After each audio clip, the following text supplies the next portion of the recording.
What is a youth detention center? A youth detention center is a facility designed to house minors until they appear in court or after a judge orders a juvenile locked up. Also called juvenile hall or juvenile detention centers, the system provides a place to isolate young offenders who pose a risk to themselves or the community.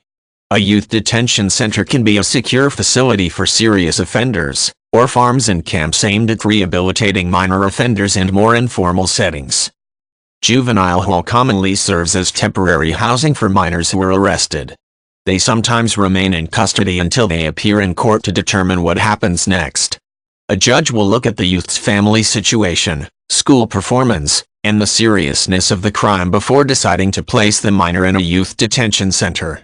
If the child's home is not safe or drug abuse issues are present, the minor might be held in a youth detention center until final disposition of the case. Most youth detention centers offer mental health counseling and drug abuse treatment, along with educational courses.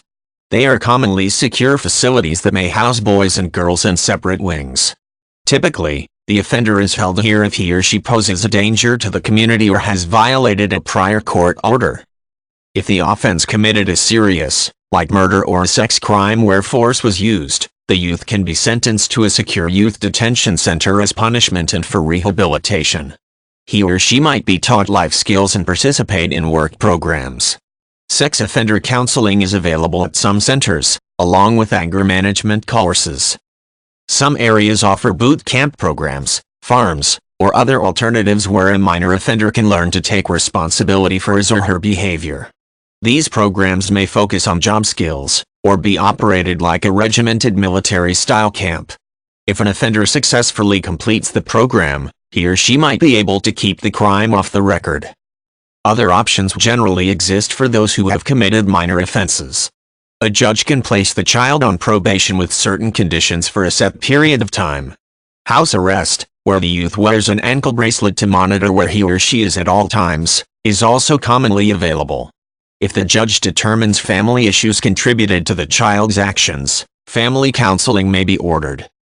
In the late 1800s, reform homes were established to deal with young people who break the law. These youth detention centers resembled orphanages and actually housed homeless children. Before, children as young as 7 years old were housed with adult offenders. Governments took on parental roles by the 19th century, when a youth detention center was designed with rehabilitation as the focus. More secure youth detention centers were built as juvenile crime escalated into more serious offenses.